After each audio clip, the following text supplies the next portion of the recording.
श्रीरामचन्द्रं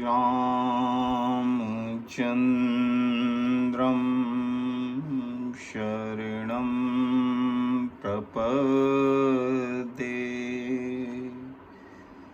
श्रीरामदूतं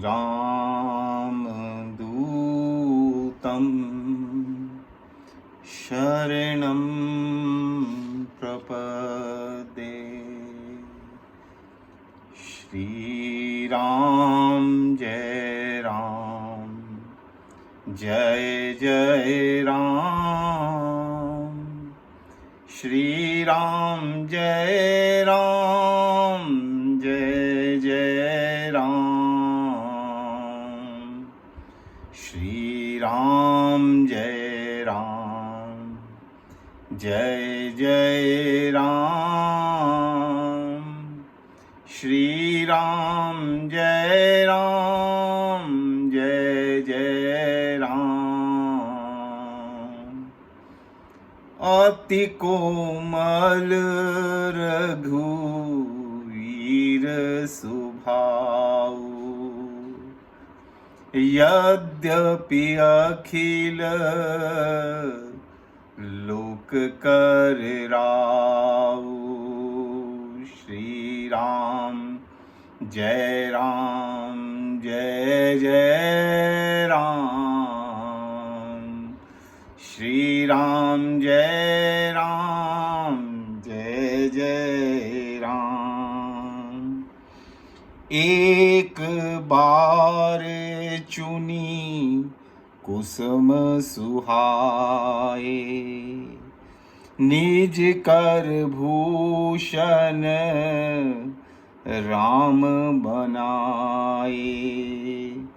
सीता ही पहिराए प्रभु सादर, बैठे फटिक शिला पर सुंदर।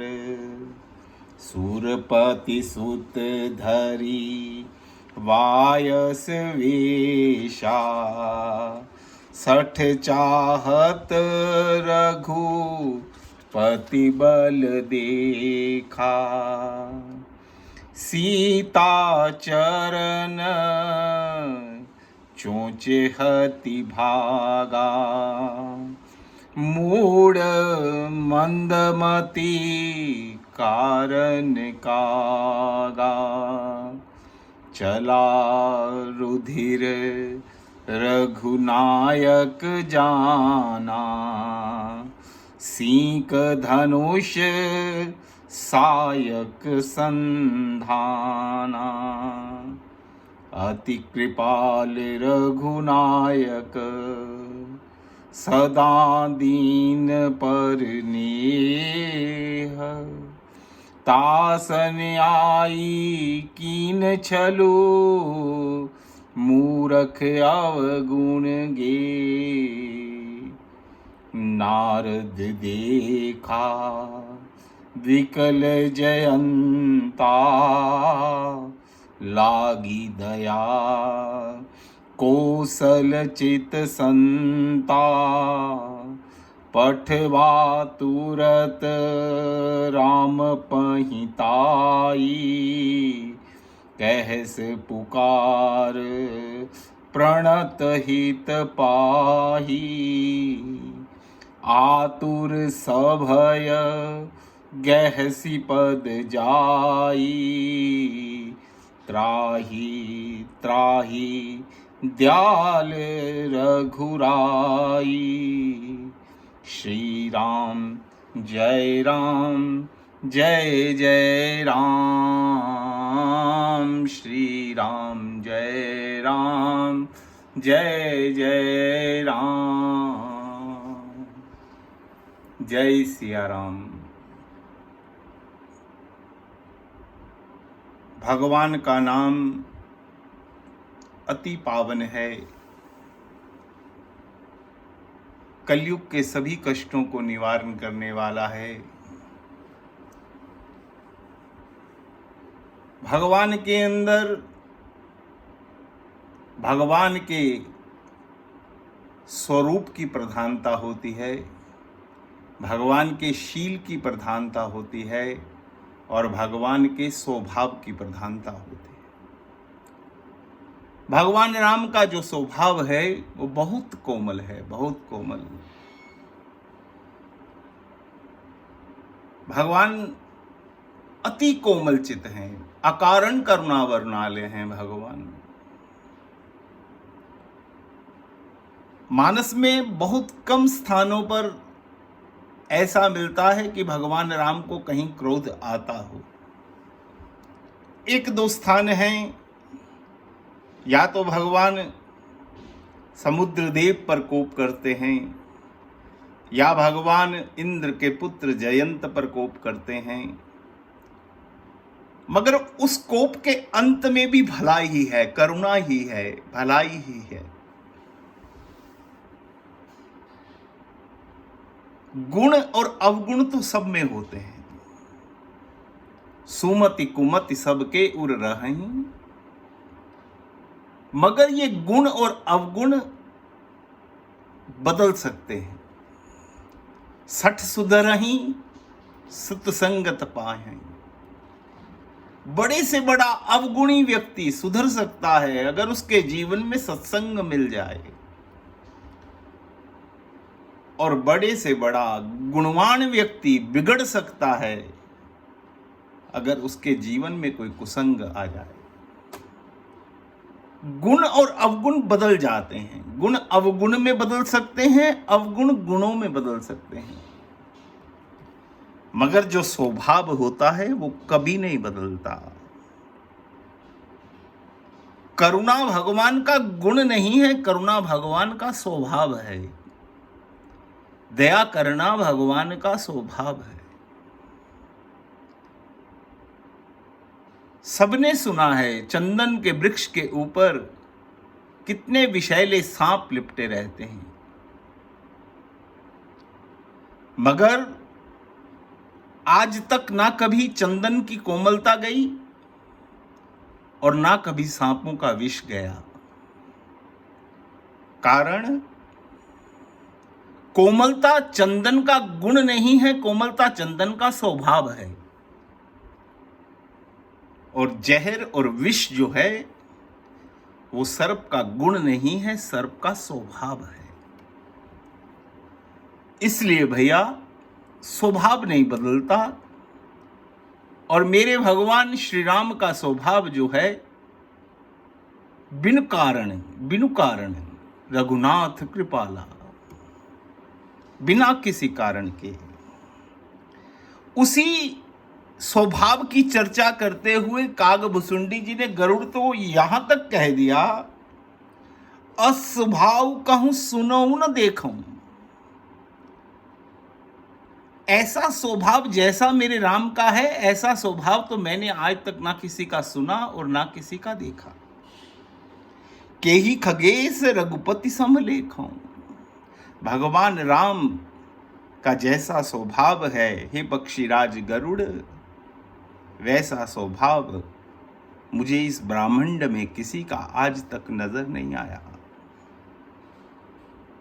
अरण्यकांड की शुरुआत के अंदर भगवान राम, भरत जी चले गए थे। भगवान राम एक दिन कुछ बहुत सुंदर फूलों का चयन करके लाए और अपने हाथों से माला बनाकर मां जानकी को पहनाने लगे। इतनी ही देर में इंद्र का पुत्र जयंत वहां से निकला। उसने देखा कि ये भगवान क्या कार्य कर रहे हैं, क्या ये भगवान है? ये कैसी लीला कर रहे हैं भगवान?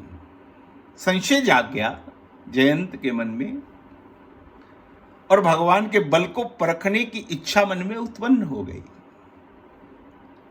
और क्या करता है जयंत? काग का वेश धर के मां जानकी जी के चरणों में चोंच से प्रहार कर देता है, और जानकी जी के चरणों में से रुधिर बह निकलता है। हालांकि संत यहां तक कहते हैं कि जानकी जी ने शिकायत नहीं की भगवान को, क्योंकि जानकी जी तो मां है। जानकी जी को, भगवान राम को तो क्रोध आता है तो जगह, जानकी जी को कभी क्रोध नहीं आता। जानकी जी ने कहा नहीं भगवान राम को, मगर राम जान गए। मानस में लिखा है कि भगवान राम ने जान लिया, जानकी जी ने नहीं कहा। और एक सरकंडा जिससे भगवान फूल गूंथ रहे थे, उसी को ही ब्रह्मास्त्र बनाकर उस जयंत के पुत्र, उस जयंत के पीछे जो काग बनकर आया था उसके पीछे छोड़ दिया। अब जयंत भागा जा रहा है, अपना भेष छोड़ दिया, काग का भेष छोड़ दिया, जयंत भागा जा रहा है। सबसे पहले अपने पिता के यहाँ इंद्र के यहाँ गया। इंद्र ने घुसने नहीं दिया, इंद्रपुरी के अंदर घुसने तक नहीं दिया कि तू राम का द्रोही है, मैं तुझे यहां पर रख नहीं सकता। अब जयंत ब्रह्मा जी के यहां गया, ब्रह्मा जी ने भी कोई बात ना सुनी। अब वो भगवान शिव के पास कैलाश में गया। भगवान शिव ने भी हाथ खड़े कर दिए कि जयंत, मैं तेरी कुछ सहायता कर नहीं सकता। अब जयंत भागा फिर रहा है। तभी दैव कृपा से नारद मुनि उस रास्ते से गुजर रहे थे और जयंत को इतना दुखी देखकर संत के हृदय में दया आ गई। मैंने पहले भी आपसे कहा कि जीवन में जब संत आएगा अपने आप आएगा, ढूंढने से नहीं मिलेगा। जयंत नहीं गया नारद के पास, नारद जी चलकर जयंत के पास आए और सारी वार्तालाप सुनी जयंत से। जयंत ने बताया, मैं अपने पिता के यहां गया, ब्रह्मा के यहां गया, शिव के यहां गया, मगर किसी ने मुझे रखा नहीं। अब तो नारद ने कहा कि जिसका तूने द्रोह किया है, तू उसके पास ही क्यों नहीं जाता। जयंत कहता कि भगवान क्या मुख लेकर जाऊं, क्या कहूंगा, वो तो मुझे मार डालेंगे। नारद कहते हैं, जयंत तू मेरी बात सुन तो सही, तू जाकर प्रभु से प्रार्थना करना, क्षमा याचना करना। जयंत ने कहा नारद मुनि से कि भगवान वो मुझसे पूछेंगे कि तूने क्या किया था, तूने ऐसा क्यों किया था, तो मैं क्या कहूंगा। तो नारद ने कहा, जयंत जो तेरे मन में था वो सत्य भगवान के आगे कह देना कि प्रभु, मैं आपका प्रभाव देखना चाहता था, आपका बल देखना चाहता था, इसलिए मैंने ये कार्य किया।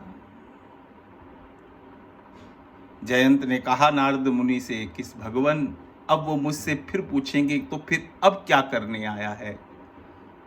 तो नारद मुनि बोले कि भगवान से कहना कि प्रभु, पहले मैं आपका प्रभाव देखने आया था, अब मैं आपका स्वभाव देखने आया हूं कि आपका स्वभाव कैसा है।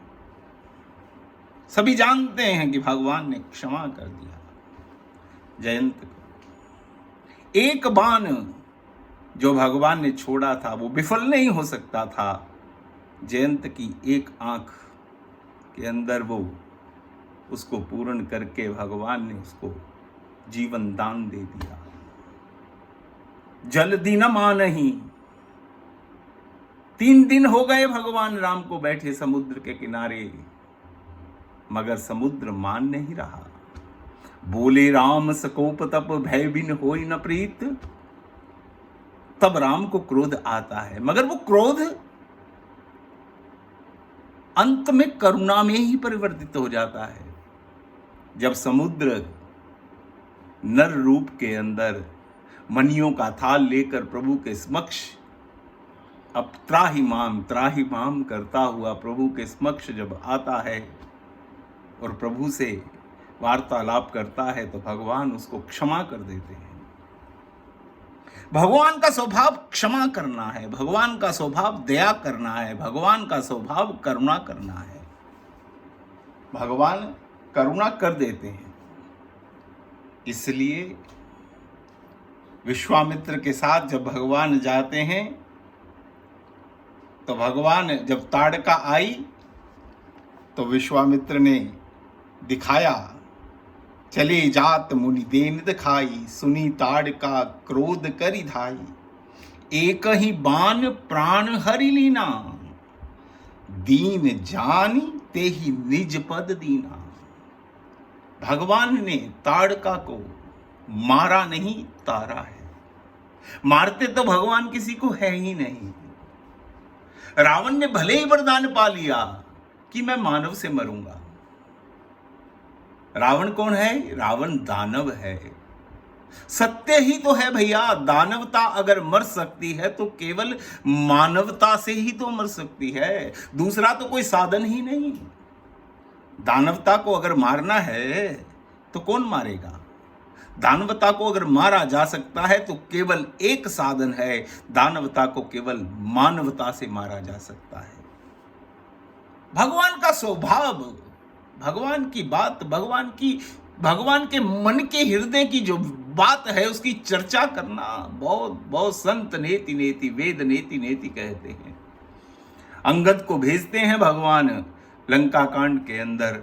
अंगद को जब ये विचार जामवंत जी ने दिया कि अंगद को दूत बनाकर एक बार रावण के पास भेजा जाए, अंगद को चुना गया कि अंगद को भेजा जाएगा। अब अंगद ने भगवान राम से पूछा कि प्रभु आप मुझे भेज तो रहे हैं, आपने मुझे इस लायक तो समझा, मगर मुझे बताइए तो सही मुझे करना क्या है? मुझे वहां जाकर रावण से बात क्या करनी है? उसको क्या संदेश देना है आपका? मुझे वो तो बताइए।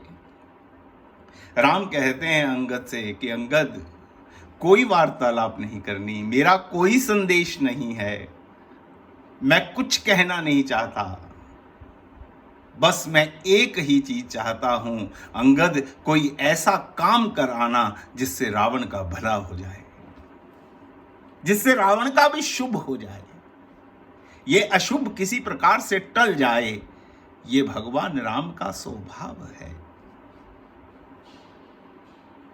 मेघनाथ का वध हुआ, लक्ष्मण जी ने जब मेघनाथ को मार दिया, शीश को धड़ से अलग कर दिया, राम पक्ष से जब शरीर दिया गया मेघनाथ का तो खाली धड़ दिया गया, ऊपर का मुख जो था वो रख लिया गया था। बिना मुख के शरीर रावण के यहां गया था।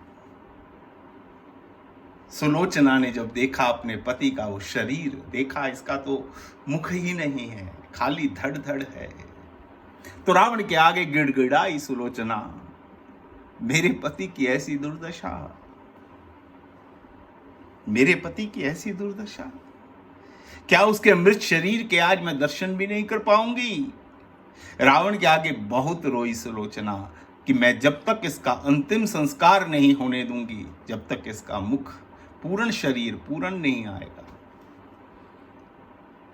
तो रावण सुलोचना को कहने लगा, सुलोचना ये काम केवल तू ही कर सकती है, तू राम के खेमे में जा, राम से प्रार्थना करना, जो तेरे मन की इच्छा है तू राम से जाकर कहना, तेरी इच्छा अवश्य पूर्ण होगी। सुलोचना कांप उठी, क्योंकि सुलोचना राम के प्रभाव को जानती है, आज तक राम के बल को जानती है, अब तक के युद्ध के नतीजों को जानती है। सुलोचना, एक नारी कैसे इतना हौसला करके उस राम के खेमे में जा सकती है? सुलोचना ने कहा रावण से कि आप क्या कह रहे हैं, मैं कैसे चली जाऊं? मैंने राम के प्रभाव को देखा भी है और जाना भी है। रावण कहते, सुलोचना तू जा तो सही, तूने आज तक राम का केवल प्रभाव देखा है, अब तू स्वभाव भी देख लियो, तू जाकर मांग तो सही, तूने केवल प्रभाव देखा है, मैं तुझे अब राम का स्वभाव भी दिखाना चाहता हूं। राम का स्वभाव ऐसा है भैया, इसलिए ऐसे राम को छोड़कर, ऐसे हरि को छोड़कर, ऐसे नारायण को छोड़कर हम किन विषयों में भटक रहे हैं, किन विषयों के अंदर अधिक से अधिक अधिक से अधिक भगवान से प्रीति हो। दूतों ने जाकर जो लक्ष्मण जी ने छोड़ दिए थे सुंदरकांड के अंदर, जो जाकर रावण को संदेश देते हैं, लक्ष्मण जी की पत्रिका देते हैं, वो कहते हैं जाकर, कुछ दिन रहकर वो जान गए कि अति कोमल रघुवीर स्वभाव, यद्यपि अखिल लोक कर राव। यानी कि 3 लोकों के राजा होने के बाद भी उनका स्वभाव कितना कोमल है। बड़ा होना बड़ी बात नहीं है, बड़ा होना और उसके बाद स्वभाव ऐसा होना, उसी का नाम राम है। नहीं तो आदमी ज्यों ज्यों बड़ा होता है उसका अहंकार जागृत होता जाता है, उसके अंदर ना जाने कितने दोष अपने आप उत्पन्न हो जाते हैं। भगवान शिव जब वृंदावन गए हैं ना, रास मंडल में रास देखने के लिए, भगवान उस शरद पूर्णिमा की रात्रि में, हालांकि भगवान शिव ने नारी का वेश बना लिया, गोपी का वेश बना लिया, निकुंज तक पहुंच भी गए शिव, मगर फिर भी कुंज के द्वार पर जो गोपियां पहरा दे रही थी, भगवान शिव जो नारी के रूप में थे, तो उनको रोक लिया कि यहीं पर रुको, हम नहीं जानती आपको। अंदर से राधा कृष्ण भगवान श्री युगल सरकार की जब तक आज्ञा ना हो जाएगी तब तक आपको भीतर प्रवेश नहीं मिलेगा। भगवान शिव वहीं खड़े हो गए, कोई उन्होंने किसी प्रकार की जिद नहीं की, कुछ महसूस नहीं किया। कोई आदमी थोड़ा सा बड़ा हो, उसको द्वार पर ऐसे रोक दिया जाए, फिर उसका स्वभाव तो देखो जरा। भगवान शिव रुक गए और वहीं पर खड़े होकर राधा कृपा कटाक्ष का गायन करते हैं। भगवान शिव श्री किशोरी जी से प्रार्थना करते हैं, मुनिंद्र वृंद वंदिते त्रिलोक शोक हारिणी, प्रसन्न वक्त्र पंकजे निकुंज भू विलासनी, ब्रजेंद्र भानुनंदनी ब्रजेंद्र सुनु संगिते, कदा करिष्यसि हमाम कृपा कटाक्ष भाजनम। राधा कृपा कटाक्ष आपने आज तक गाया होगा, सुना होगा, मगर शायद बहुत कम लोग जानते होंगे। इसके रचयिता भगवान शिव हैं।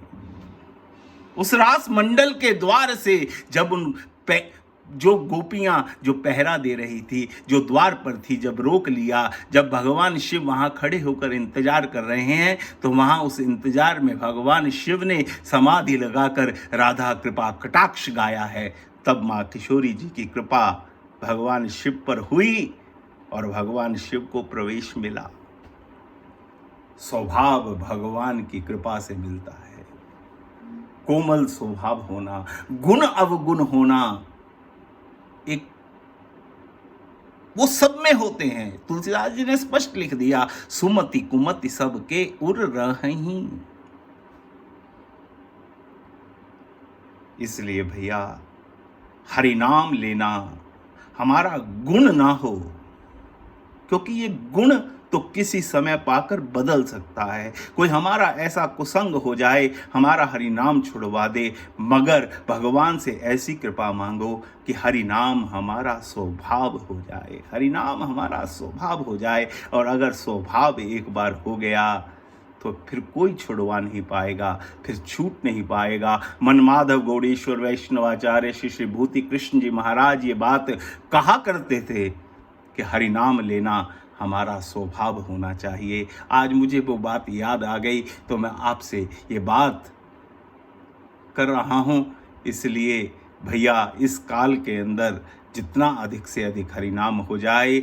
एक बार फिर गोविंद के चरणों में प्रार्थना, आप सभी स्वस्थ रहो, पूरे विश्व का मंगल हो, हमारे भारत देश का मंगल हो, आप सभी का मंगल हो। बस इसी कामना के साथ श्री राधा गोविंद सरकार के चरणों में प्रार्थना करता हुआ आपको मेरी जय सिया राम।